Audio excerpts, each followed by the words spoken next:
This is Up for a Chat with your hosts, Cyndi O'Meara and Kim Morrison.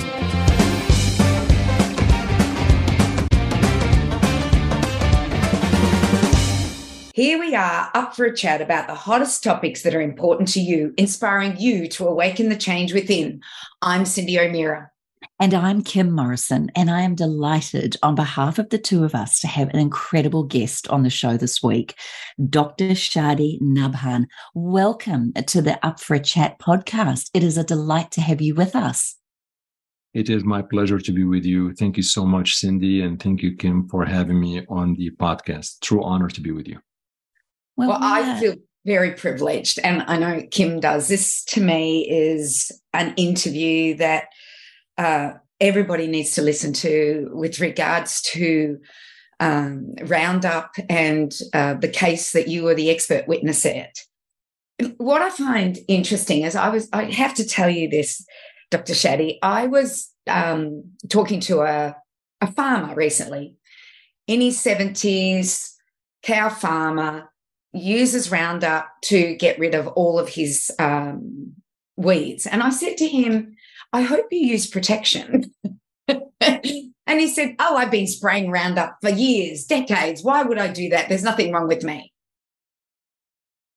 Right. How do we change this complacency about this chemical that obviously has been taken through the courts and is dangerous for humans?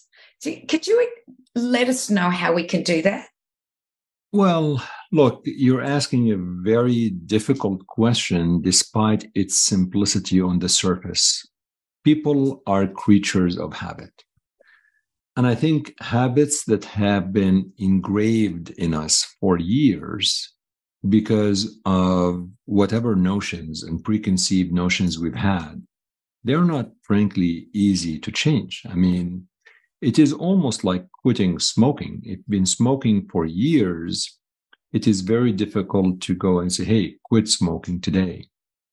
I think the way to try to foster change should actually go through three ways. One way is education. You'll have, when you go to someone and say, hey, I think you should do X, Y, and Z, you have to explain the why. Just because you said so, it's not going to be sufficient. And you're not going to really gain that individual to your side unless you really educate and provide a rationale and a reason that resonates with people, right? I think that is clearly critical. Number two is provide an alternative to what that individual has been using a compound for. So sure, if you want the person to stop using Roundup, offer that individual, this is what you could do instead. Because obviously they're using it for a particular goal, for a reason. And if that reason is important to them, then they need to have an alternative so they can really apply that differently. Yeah. And number three, probably the third reason, which is really, I think, is still important. So educate, provide an alternative.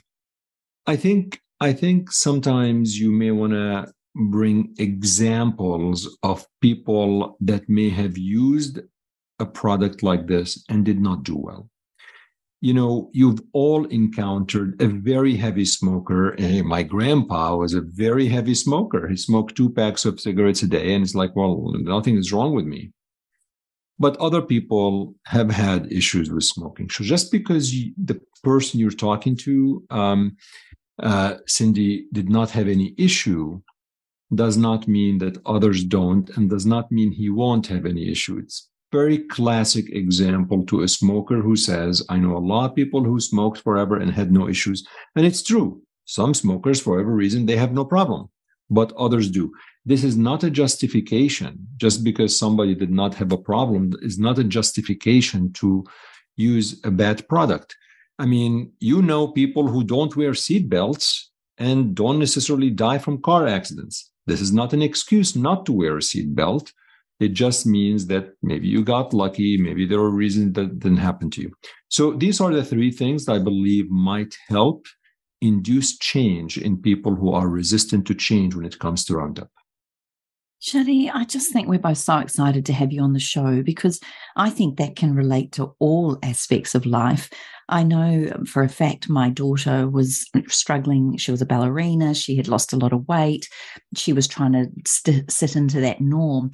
And no matter how hard we tried to get her to eat different things or try different things, it wasn't until she was explained the why and the rationale behind what her body needed in order to perform that she understood the reason to change.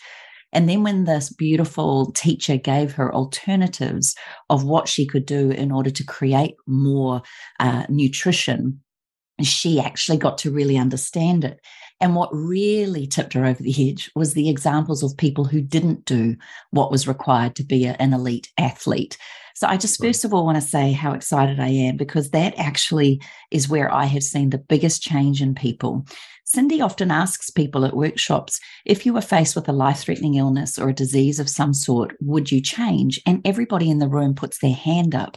But we also know only 1 in 10 people actually do stick to that. Is that a statistic that's familiar to you in this world before we get into exactly what your book is about? Is that something that's familiar to you? And if so, why don't those other 9 or 90% of people change? The statistics itself, Kim, I'm not entirely familiar with, but it's not surprising. What you cited, even without me knowing the exact statistics, is not far-fetched, frankly. 2 things. Number one, you comment on the why. The why is very important. It is always, you need to explain the why in every aspect of life. Frankly, even if you're dealing with teenage boys, teenage girls, it's just you lose them if you say, this is what you have to do because I said so. So the why is critical, and that's what you did with your daughter. So the same thing in a workshop, you're asking people about changing erasers, and you explain the why. Of course, they're all going to raise their hands. Yeah, why would we not change? It's very clear. But then you come to execution. Execution becomes very challenging. And I think there are usually several reasons. I would say number one, people tend to believe that it doesn't happen to me, it happens to the next door neighbor. For whatever reason, it just, we assume we are immune from these issues. We're not going to get cancer. The other person gets cancer until it hits you or your family. This assumption that you are immune to something is there. It's part of the human nature. And the second thing, I think it's an individual issue, and it's very difficult to know what are the barriers to change for every individual person without getting to know that person. Are there cultural issues? Are there social issues? Are there financial issues? It's hard to know. So it's almost, you really want to provide the platform in general, explain the why, and then provide alternatives, provide education. And then hopefully you can provide even sometimes one-on-one or group counseling and understand what's happening on an individual level. Chadi, we haven't really introduced to the audience who you actually are. We just got so excited, got straight into it because we know who you are and we understand why you do what you do. So, the first, I think the first thing that I would love to ask you right now is that could you explain to the audience what you did in the past and how you got into being an expert witness on the Monsanto cases and how you went to write your book? I know that's a big question, but just in the beginning, just to let people know who you are, why, who got you into those cases. I was blown away because I've been following those Monsanto cases since 2018. And I was actually following about Roundup since about 2015. I did a documentary called What's with Wheat, and I just happened to do some research and wanted to interview Dr. Stephanie Seneff, as well as Vandana Shiva, and some incredible people that all talked about glyphosate and its effect on gluten intolerances and wheat. So I didn't even get into the case of non-Hodgkin's lymphoma because in 2015 that wasn't a case. So could you explain who you are, why you're an oncologist, and I think you also do histology? Is it histology or hematology? Yeah, hematology and oncology. Hematology. Could you explain how you got into that? What took you from, a young man that decided this is what he was going to do with his life? Oh boy, young. You just said the word young. I'm glad that the listeners are not going to see my face. Maybe we could fool them by my voice. I'm a cancer specialist. I took care of people who are diagnosed with cancer and with blood disorders. And the area of expertise I developed over the years has been non-Hodgkin lymphoma. And non-Hodgkin lymphoma in general. Lymphomas are a form of cancer that usually affect the lymph glands in the body, as well as the immune system and sometimes the bone marrow, which is the storage in the body that produces the cells that circulate in our blood. And with that, I've developed some trials. I've treated patients with these diseases and became an expert in that particular area. So when the information about the link between glyphosate, which is the main ingredient in Roundup, being a probable human carcinogen, surfaced in 2015, and subsequently the data was most compelling linking glyphosate and non-Hodgkin lymphoma, somehow some legal firms heard about my name and they reached out to me asking me to look at the evidence and whether I would consider helping them and helping the patients that they represented, who were suing Monsanto because they alleged that their non-Hodgkin lymphoma was developed because of their heavy exposure to Roundup. And I looked at the evidence and I became more convinced with time. So that's how I ended up testifying in the first ever 3 Roundup cases that occurred in 2018 and 2019. But going back to your original question, Cyndi, as to why I became an oncologist, and I actually do talk about this in the book because I thought maybe readers would like to know a little bit about what got me on that route. I recall this vividly. This was in 1995, I was doing my internship year here in Chicago at Loyola University. And it was my 4 months of being on the inpatient unit. And I was walking into the room to see a patient and just basically to visit with her and get her vitals and what happened overnight before my attending physician comes in. And she was in her mid-40s, very beautiful, looks like an angel, and I still remember her face. And basically, I walk in and I took her vitals, and she asked me suddenly, she said, do you think I will live until Christmas? And I was just taken aback by this. I was not really sure what to say. I was not prepared to answer that question. And despite the fact that she had ovarian cancer and she was not doing well, she smiled at me and she said, don't worry. You don't need to answer this question. I just look forward to seeing your smile tomorrow morning. And I was just struck by the human nature of the relationship between a cancer specialist and a patient. This what drew me first before the science, frankly. I just realized that the relationship between a patient with cancer and the oncologist that is taking care of that patient is so noble and so different than any other relationship between a doctor and a patient. When we are faced with cancer, we are at the most vulnerable time in our life. And putting your trust in somebody who cares about you at the most vulnerable time in your life is so noble that it only happens between an oncologist and their patients. So I was very humbled by this, and the human connection drew me first, and then subsequently the science, the advances, and everything happening in cancer care made me even more interested in becoming an oncologist.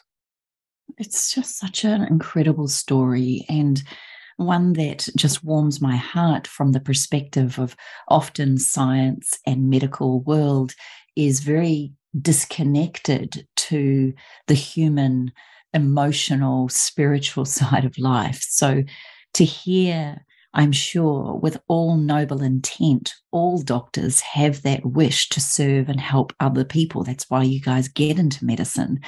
I'm curious then, before we go into your book a little bit more, cancer itself, is it more that we see more today? Is it there's more cancers and different varieties of cancer than ever before? Or is it that we're recording better and we're actually able to look at the statistics of what cancer is? Could you explain that to us?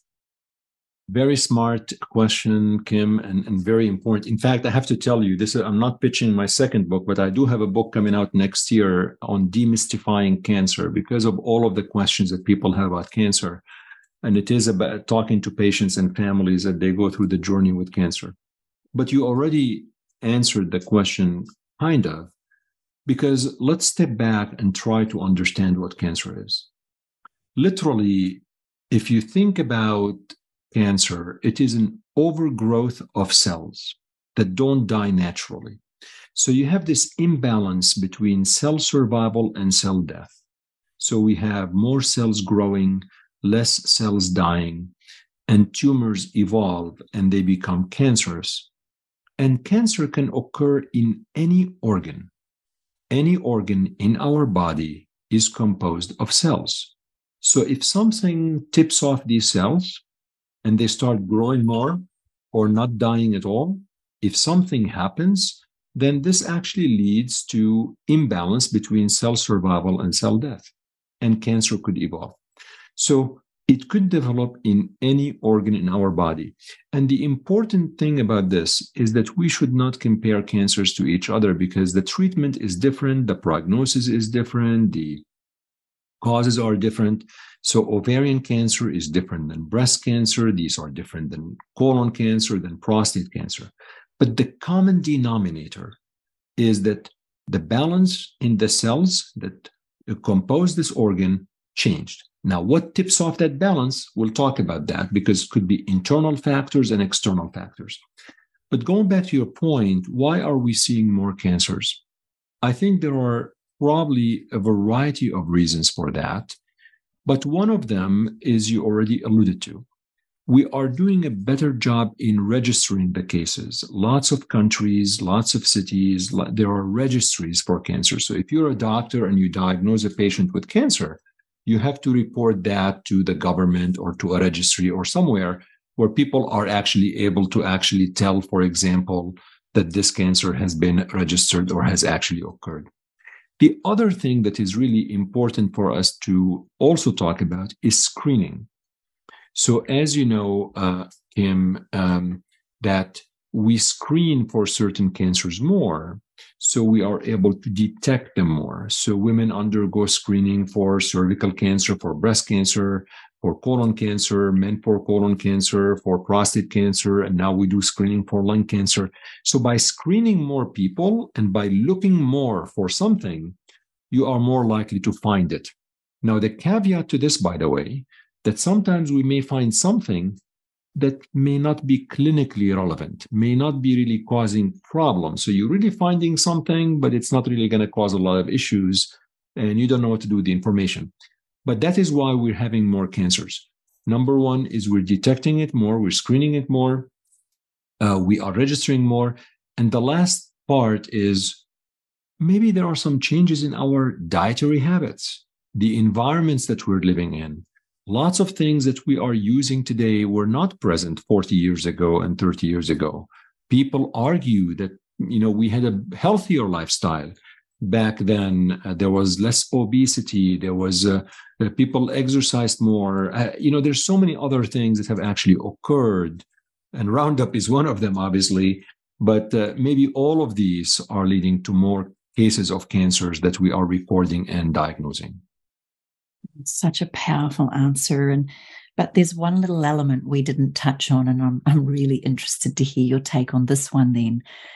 Our emotions, our beliefs, our state, our stress levels, all of these things. Why is it someone can get breast cancer and someone can get a different cancer? And then, of course, when we throw in the environmental factors of more toxins, more chemicals, a higher chemical load, the endocrine disruptors that we are lathering on our bodies and into our diets, how come we get a certain cancer, or is that not yet known? So certain cancers have some reasons that they cause, right? I mean, it's kind of strange when you think about it. Sometimes we don't have always all the answers to everything. I wish we were that smart. But for example, let's take something as simple as smoking. Well, it is very well linked to lung cancer. It is very well linked to bladder cancer. But for example, to my knowledge, there's no link between smoking and brain cancer. There's no linkage between smoking and kidney cancer or prostate cancer. So why certain hazards or certain compounds are linked to some cancers versus others? I don't think it's clear. There's some linkage between alcohol and breast cancer and so on.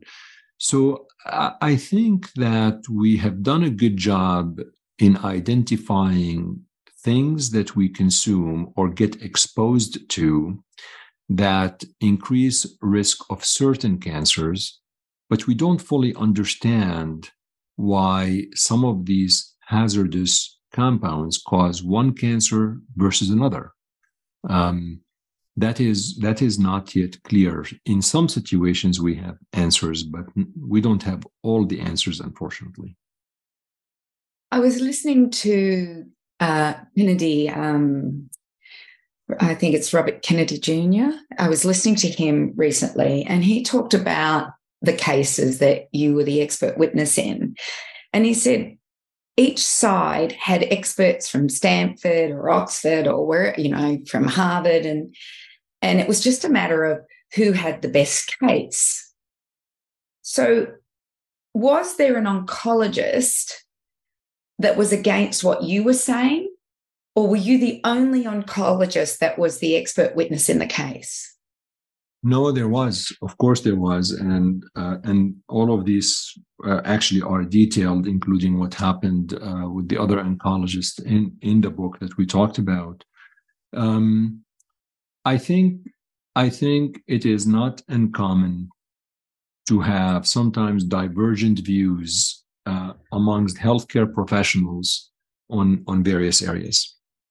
I believe I heard RFK Jr.'s comment on this, and what I don't agree in his statement, he did go afterwards to say that, well, they are paid experts, and if you pay enough, they're going to say what you want. I disagree with that. I hope this is not true.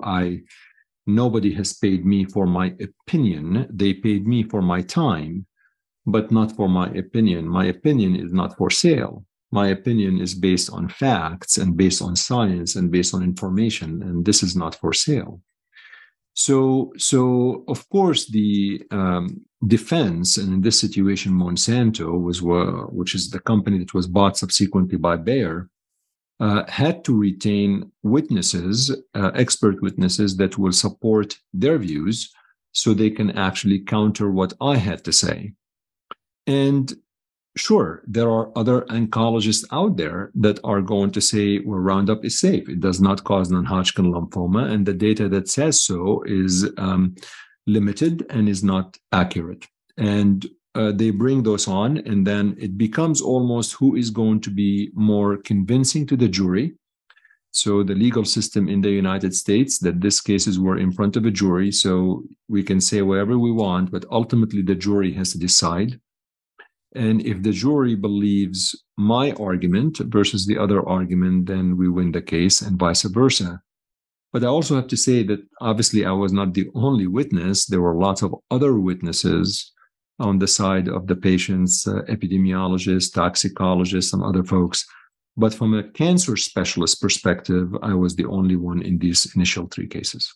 And when you consider that, they were the 3 top cases, and the amount of money that was awarded to those 4 people, because one was a couple, and the amount of money that was awarded to it. And then, of course, there were appeals and everything was happening to it. And now I hear, and I think I read it from your information, that there's 100,000 people in part of this class action against Monsanto or Bayer, and now they have spent nearly $11 billion.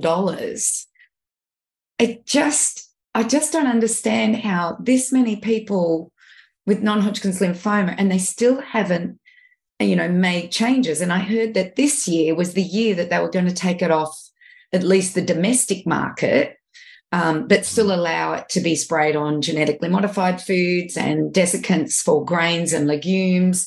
And I know in Australia we're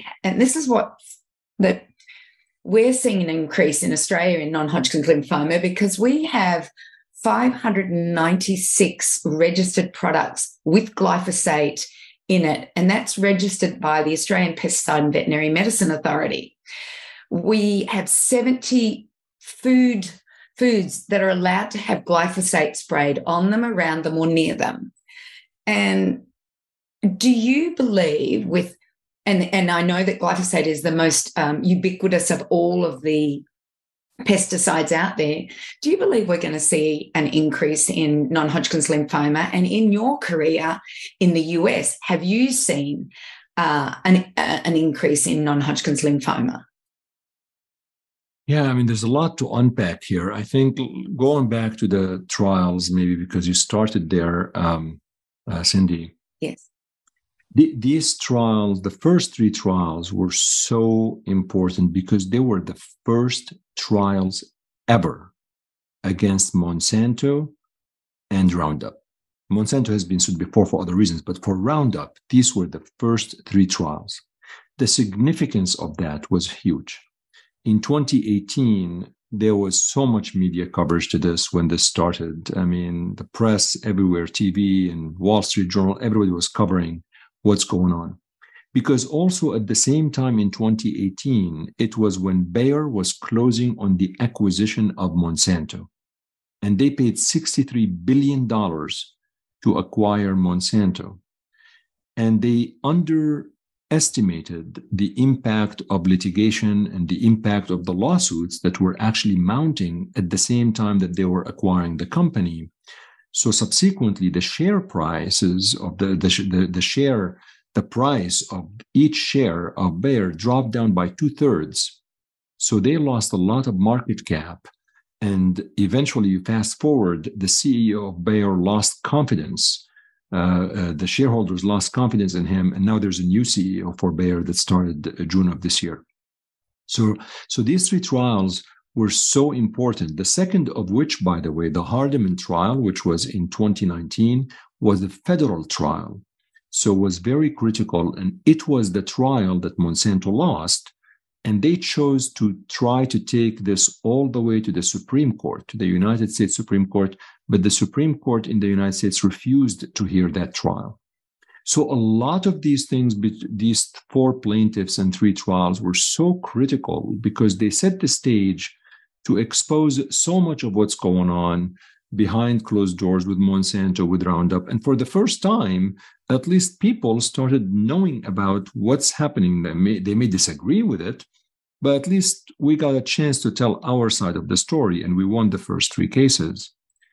And these led to the subsequent settlement that you mentioned, with over 100,000 patients in the US who were diagnosed with non-Hodgkin lymphoma, and the settlement was for $11 billion plus, which was one of the largest product liability settlements in the United States history. So a lot of things obviously happened because of these 3 trials. Now, subsequently, several things happened, and you alluded to that. One is Bayer announced in late 2022 that they are going to withdraw Roundup from the domestic market, like you said. So where residential people don't have to can't buy it, but the farmers can buy it and the pesticide applicators can buy it. But unfortunately, I can go to the store and find it right now. So they have not fulfilled that part of the bargain yet. They said they are not admitting any liability, by the way. They just want to withdraw it because they want to minimize the litigation consequences. And your listeners can find all of this, by the way, on the Bayer website under media and press release. They issued a press release at the time with this. But it is still in the market. It is still there. And I'm waiting to see that actually happening and whether they are going to fulfill what they announced. It also does not have a warning label. So there is no warning label. And in my view, when you don't have a warning label on a hazardous compound, you are depriving consumers from choice.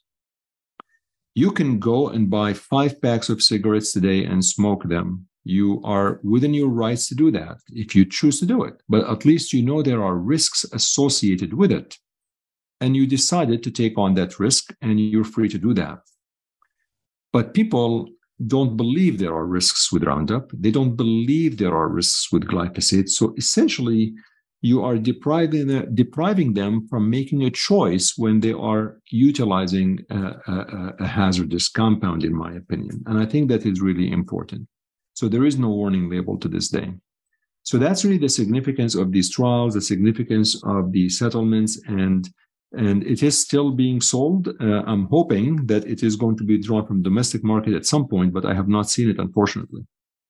And it's not happening here at all.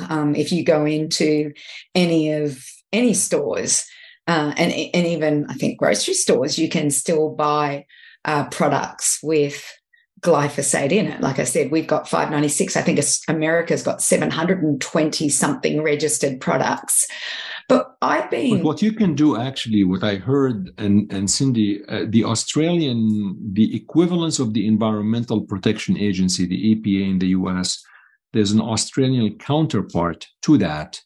And they have always said glyphosate is safe. And hopefully there's advocacy there. And there are people there like yourself, like Kim and others, who can actually try to lobby and say, hey, maybe it's not. And I believe there are probably maybe there are some legal lawsuits there. I don't know, but there's a possibility. I think there are some legal lawsuits happening, but I do know that the APVMA, which registers pesticides and all the chemicals, and as it says, the Australian Pesticide and Veterinary Medicine Authority, so they do veterinary medicine as well as agricultural chemicals. They're a paid industry. They're paid by the industry as opposed to being a completely, private or a government paid institution. And I think that that's where the problem is. And when you have a look at their budget, it's billions of dollars that they are paid. So they're paid to register a product. They're paid a yearly subscription to remain registered. And then they're paid a percentage of all sales.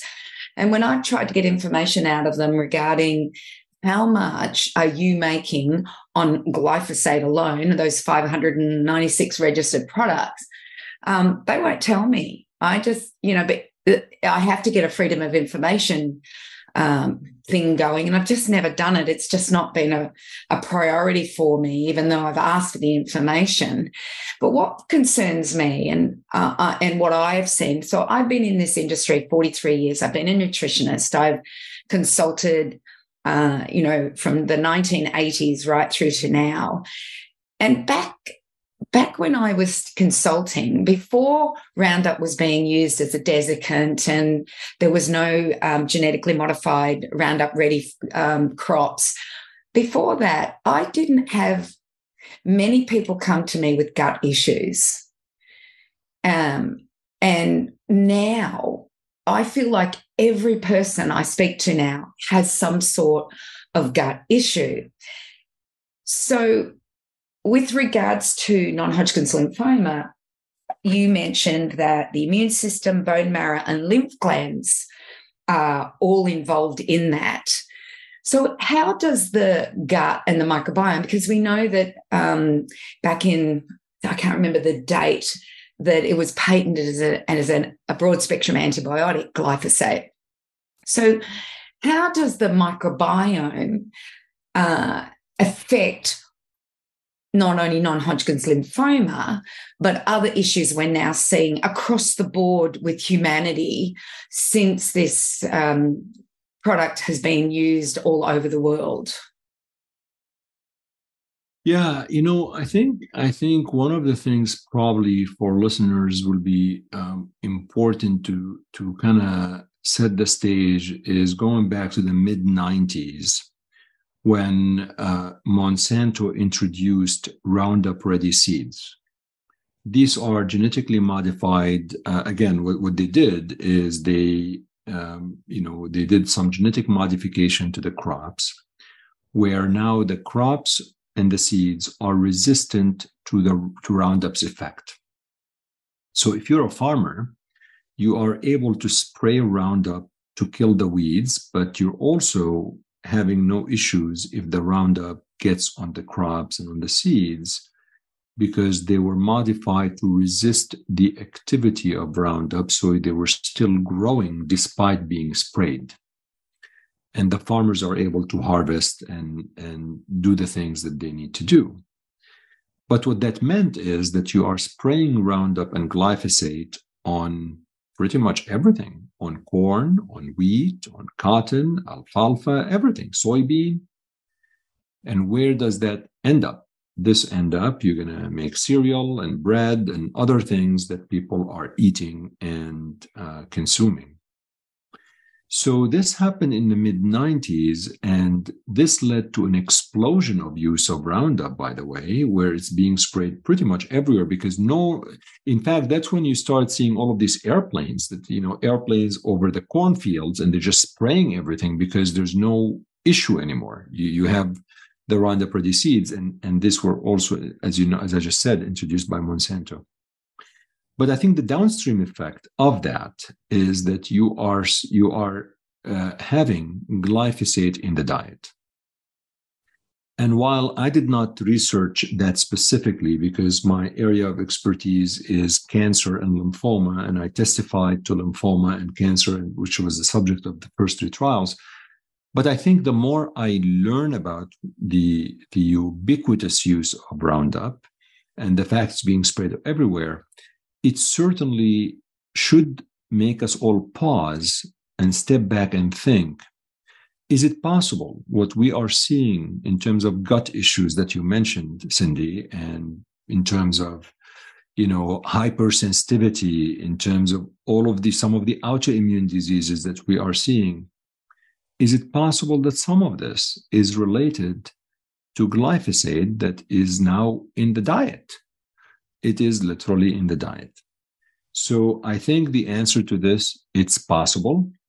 It is something that people should pay more attention to. They should research more.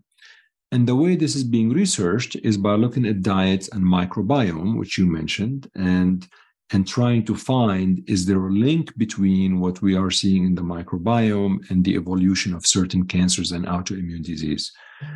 Not an area I focused on myself, have not researched it extensively as I should have, but I certainly, as you just articulated, it's certainly something that should be looked at, because how could you not, now that you know that glyphosate is everywhere in your diet? I love how you think and the way your answers are so measured. Like, I have to tell you, I get very passionate and get very excited about this topic, and I'm really and you should. We need people like you who are advocates, who care about patients, who are researching this. Like I said, it's critical. How could you not research something that is being now sprayed all over our food? It must be researched. Yeah, most definitely. So moving forward with the cases, are you still the expert witness in those cases? Because I remember you were given, reading about that, you were given a heap of information, or maybe I listened on a podcast that you were on. You were given a lot of information in the beginning, and when you read all the information, you were quite convinced by, what was happening. So moving forward, are you part of the cases that are coming up? So I'm not right now because I feel like I've done my job by, as a medical oncologist, I never did this for financial gain, frankly, although obviously I was paid for my time. But, I've written a book about it. Hopefully the book is going to be read by a lot of people who are interested in understanding the science, the epidemiology, and the stories behind the science. I don't have the bandwidth to continue doing with all of the additional cases, but I think I can probably share with you that Monsanto has become very strategic in deciding which cases they take to court and which cases they settle. So they've settled, as you know, over 100,000 cases. Mm-hmm. But Monsanto did win 7 cases after these 3 cases that they lost. But it doesn't matter, because these cases that they won were weak cases that were brought against them by the plaintiffs, in my opinion.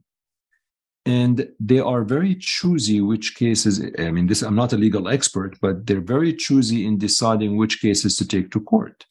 So as you know, there are, when you look at the United States demographics and where they are, they will look at the city where the trial is going to be at. Is the jury going to be more favorable to the defense versus the plaintiff? What is the jury pool looks like? Who are the judges? Are the judges more likely to lean towards plaintiff versus defense? So they do a lot of due diligence beforehand, where when they go to a court case, it would be a court case that they are more positioned to win, because all what they have to do is win the jury and cast doubt in the jury's mind, because the plaintiff has to prove, and the defense doesn't have to prove anything. They just have to prove doubt. But here's what I would say. What I would say is the following. If you were not guilty, you're not going to pay over $11 billion. Call me crazy. I'm not an economist, but if you had to pay over $11 billion, then you're probably guilty. Number 2, you had to pay millions and millions and millions of dollars for legal fees. Number 3, you've lost market cap, share prices. The shareholders don't believe in you. You've lost the CEO confidence. A lot of things have happened. So whether they win 5 cases, 2 cases, or 7 cases, at the end of the day, when you look at everything together and how they've actually handled everything, in my opinion, Monsanto is guilty, and at least 3 trials have shown them to be guilty, and guilty of malice, guilty of not doing the right thing. There were punitive damages that were awarded against Monsanto. The third case, which was the elderly couple, it was $1 billion each. This is big. So they're guilty as far as I'm concerned. Can I ask you then, this book that you've written, Toxic Exposure, the true story behind the Monsanto trials and the search for justice, you've had incredible feedback from many different people, and a lot of people are getting a lot from it. Is it written for the scientist, the lawyer, or is it written for those of us that are really interested in knowing what we can do to share this incredible knowledge? It is absolutely not written for the scientist. It is not written for doctors. It is not written for lawyers. It is written for all of us people, because a lot of us, we are concerned humans and citizens, whether we have degrees behind our name or don't. I wrote this book specifically for the non-medical and non-legal profession.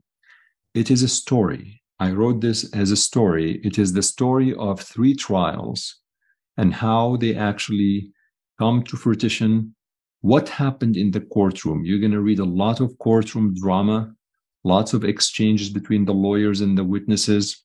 You're going to see as if you're just sitting and just watching a deposition and what's going on, and you're imagining what happened in the courtroom.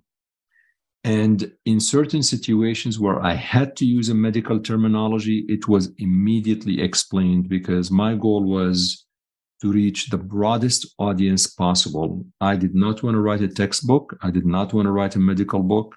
Those are actually, frankly, boring. I wanted to write a book that is appealing to everybody, no matter what their background is, no matter whether they know much about Roundup or not, but appealing in a sense that's going to make them hopefully take action. It's going to make them question regulatory agencies. I want people to ask questions. Just because the EPA said something is safe, is it really safe? And I provided evidence, I provided information about this that's going to make people ask questions. And I hope I successfully was able to convey this information to the broadest audience possible. Well, we think you're incredible, and we absolutely revere all of the work that you're doing. I'd be really also interested to know, in the book, we haven't had a chance to read it. We've done a lot of looking into it, and we cannot wait to get our little paws on it. But I'm interested to know also, for the mum at home, the parents doing the everyday, the beautiful family on weekends that get into their garden, the person who's got their own little veggie patch in their corner of their house. How would your book help us? How do you give us some answers? Do you give us the education, the alternatives, and then the how-to? Is that also included in the book? I think probably that's one of the shortcomings of the book, that I did not necessarily provide a logical alternative, although I did comment on what some patients told me in terms of what they are doing. The book focuses on these 3 trials, specifically what happened, and I think it's going to be very intriguing for people to ask a lot of questions. But Kim, I think what you're inquiring about is very critical. So for the folks at home and on the weekends and what they're trying to do, the first thing I think they need to be aware of is that this is not good for you. Glyphosate as a chemical in Roundup could be harmful. And if you absolutely insist, and you're very stubborn and you want to use Roundup, which I don't recommend, you must use protection in terms of wearing gloves and not wearing shorts, and making sure that you don't get exposure to the skin. Because glyphosate is linked with surfactant, and both compounds cause the Roundup. And surfactant obviously leads to a lot of more absorption through the skin, and it goes into the body.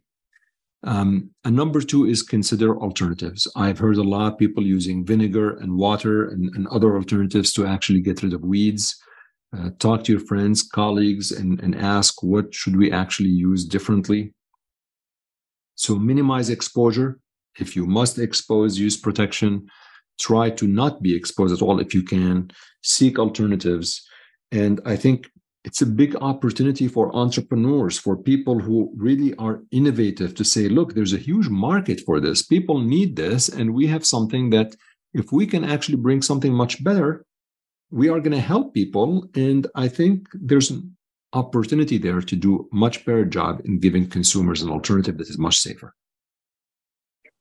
Well, I just want you to know, Dr. Chadi, that I have a festival of food and farming. So I have, once I found out about Roundup and glyphosate, I realized our food wasn't safe. And so I bought 60 acres, and we haven't used a chemical on it since we bought it 8.5 years ago. And we grow all the fruit, vegetables, meat, eggs, herbs, everything we can in order to feed the family, so that we are not being exposed to this chemical. The problem is that I know both of my neighbours do spray it, but they're very pointed in their spraying. They don't do the plain over. And so I've created the Festival of Food and Farming to show people how to do this. So if anybody's listening and they want to come, then we are actually doing this in Australia in late August. And you just have to look that up on Google, and you'll find out how to grow your own food on any level, from a big farm to a small farm. So I'll just take up that slack with your book. How's that? Absolutely. I think that what you're doing is amazing. And the more I know about your advocacy and your passion, both of you, in terms of how you want to help people and provide all of this information, it is amazing. Think about how many people out there, they just look, there are some people who know, but they just refuse to change. And there are people who just don't know. And I think your strategy would differ based on which type of person you're dealing with.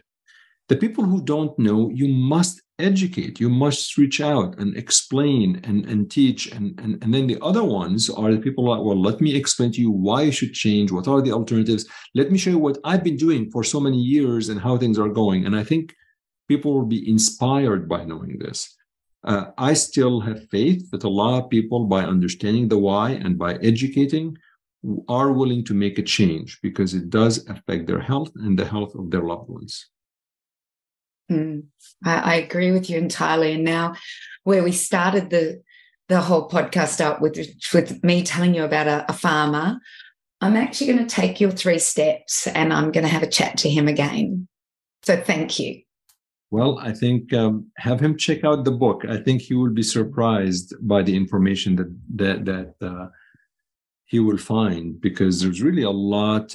I mean, I go through, for example, I'll share this quick story from the book. So the EPA in the early 80s, the Environmental Protection Agency in the early 80s did say that glyphosate is potentially carcinogenic. Wow. They did say that. It was actually labeled as possibly carcinogenic. And they demanded studies from Monsanto to actually confirm that it does not cause cancer.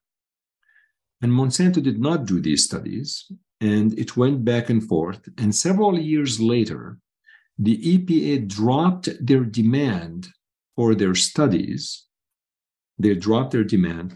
I wish if I can find the excerpt, I would read it for you. But they dropped their demand for the studies, and subsequently, the glyphosate was changed to completely safe by 1987 or something, without any additional information. What is striking is, if you're going to change a category of something that is hazardous to completely safe, you must have some new information to change your opinion. But they change without additional information. So you must, you have to think about this. This is crazy. The other thing that might be intriguing to your listeners is that the Roundup became commercially available in 1974. And in 1974, the EPA, the Environmental Protection Agency, was a small agency, was not as big and did not have as many people as they have right now. So it was a smaller agency. So they did not have a lot of resources. But what's interesting is that they reviewed the toxicology studies, and Monsanto outsourced the toxicology studies to an outside company called IBT. And IBT was subsequently found to be a fraudulent lab. They fudged data. They made up data. And actually, the founders of that lab were subsequently prosecuted. So your listeners can Google all of this, and it's all in the book, by the way. So it's like, it's right there. So you have toxicology studies from a lab that was prosecuted, that they made up data, and you never repeated these studies. And so there's so much out there that are red flags. And what is striking to me is we should always err on the side of safety. So sometimes you may not be 100% sure, right? I mean, you may say, well, I don't know, maybe yes, maybe no. But you always have to put worst case scenario and say, well, if I'm not sure, maybe I should err on the side of safety and assume that it's going to be bad until you've proven me it's not. I mean, this is something that a lot of people are going to be exposed to. So I respectfully disagree with the EPA's position on glyphosate safety. I do not agree with them. I think they got that wrong. And I hope that one day they are going to reverse course and they tell people that it is possibly a problem. I never said, by the way, that glyphosate causes cancer in everybody. I never said that every cancer is caused by glyphosate. All what I said is, in some patients that have non-Hodgkin lymphoma, there's a possibility that Roundup may be the cause in some of these patients. And all what Bayer could do and Monsanto could do is put a label and say, look, Roundup has glyphosate, and glyphosate is a probable carcinogen. And they have not done that yet. Can I ask you in this situation, Chadi, we are really blown away here. What particularly disturbs me is that there's a company or a corporation called Monsanto. It sounds like the more money you have, the more harm you can do in many instances, or the more control you think you have, or you can make these problems disappear. But I interviewed a woman not long ago who was a political scientist who said the worst thing that happened in our society is corporate money drove political campaigns. And we can go right back to even aspartame and all of those kinds of things that were taken out off the market and then brought back in by public demand. And depending on who grandfather claused in certain things, it was just as a everyday human being, we don't seem to be able to have control of what these people are doing. And there doesn't seem to be a conscience like someone like yourself that's really caring, and Cyndi and myself that want the world to be a better place. In your humble opinion, a father of two beautiful twin boys, a man who really wants to do better and give his all to make humanity a better place, is there hope for all of us? Do you want me to say what you want to hear and listeners want to hear, what I really think? I think what you really think would be really helpful. I think, look, Kim, there is hope. I'm a cancer specialist. I've taken care of hundreds and hundreds of patients, so absolutely there is hope. But I do think we would be foolish not to assume that money and economics dictate politics and dictate a lot of what happens in healthcare. I mean, publicly traded companies, they live by the stock price and they die by the stock price, right? I mean, just like you're accountable to your shareholders. I think that my hope is usually directed towards two sectors in our society, and it is not in the manufacturer sector. My hope is, number one, in our regulatory authorities and regulatory agencies. These are agencies that their job is to protect the environment and to protect people. That is their job. That is what they get paid to do, and I want them to do it right.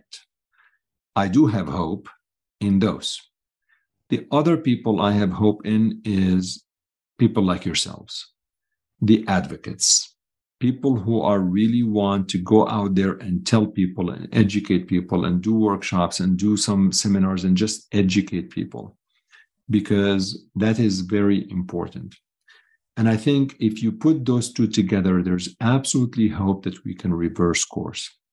But I don't believe we are ever going to live in a society where money does not talk, where money does not bring power, where money does not bring lobbying. I mean, I don't know how it is in Australia, but in the US, there's billions of dollars spent on lobbying in Washington, D.C., because you want to get your agenda through. You want to get the laws that are going to help your shareholders and your constituents and all of that thing. So there's an entire profession called, I work as a lobbyist. There's somebody like, what do you do for a living? I'm a lobbyist in Washington. Well, what does that mean? I get paid to get the politician to execute on laws that are going to help the people who hired me. That's what a lobbyist does.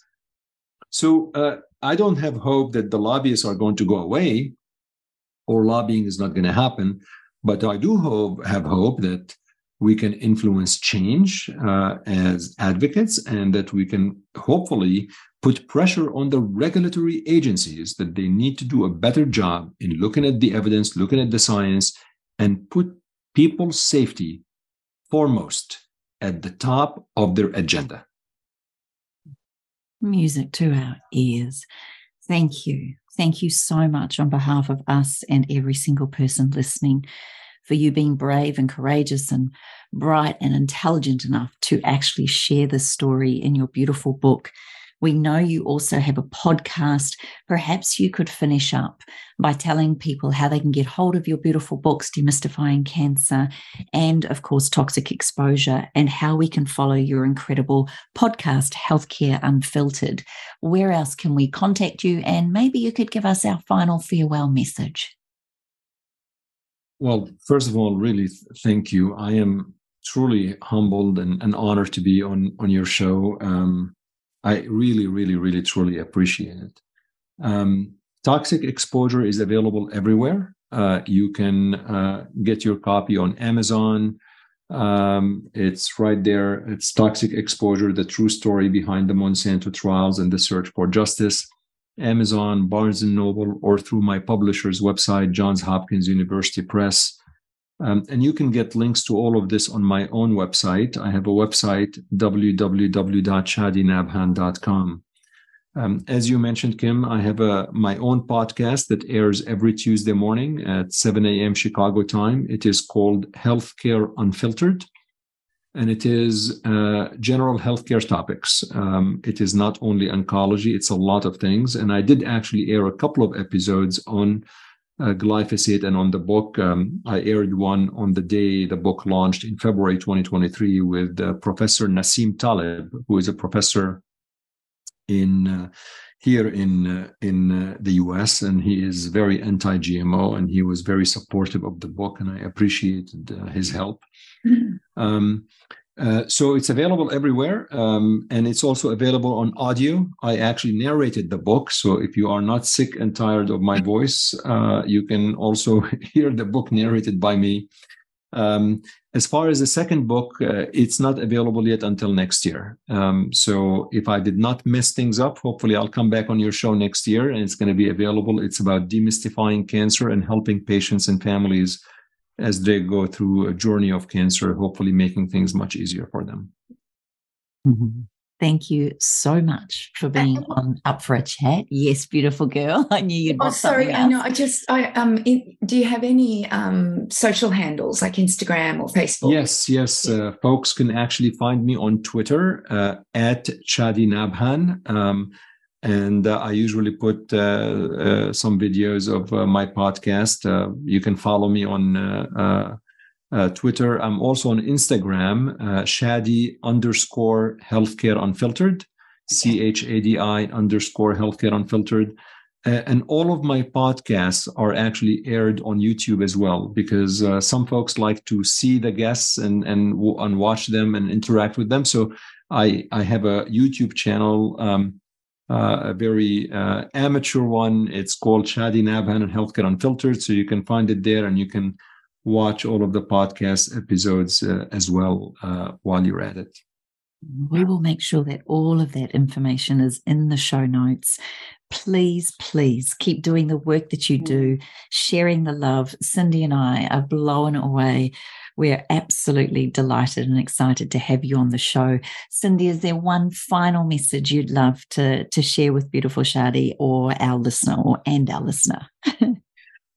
Well, I just think that everybody should read this book. I'm already signed up your Instagram. I'm signed up on you as you're saying it. I'm going through it, and I've signed up for your podcast. So I'm really excited to listen to them. But I'll be ordering the book, and I look forward to your next book. I think that you've obviously done the research. You've obviously have an incredible amount of knowledge that people need to know. And as you said in the beginning, first of all, we must, create awareness, and then we must educate, find an alternative, and give examples for people. And I think you've done this through this whole podcast, and I'm now excited to, instead of just saying, when a farmer says to me, well, I'm okay, and I've been doing it all my life, I'm actually going to go with what you've said, and I'm going to do my best to make a few changes, at least in people's lives. Thank you so much. I really appreciate your time, your knowledge, everything. I'm blown away by this podcast. Thank you so much. I really appreciate what you're doing, and thanks for having me. This has been a production of TheWellnessCouch.com. Check us out on Facebook and join in the conversation on Facebook.com/TheWellnessCouch. Subscribe to each show on iTunes and check us out on Twitter. The Wellness Couch, streaming wellness into your lives. Whilst the Wellness Couch presenter endeavor to provide accurate and helpful information to their listeners, these podcasts cannot take into account individual circumstances and are not intended to be a substitute for health and medical advice from a qualified health professional. You should always seek the advice of a qualified health professional before acting on any of the information provided by any of the Wellness Couch podcasts.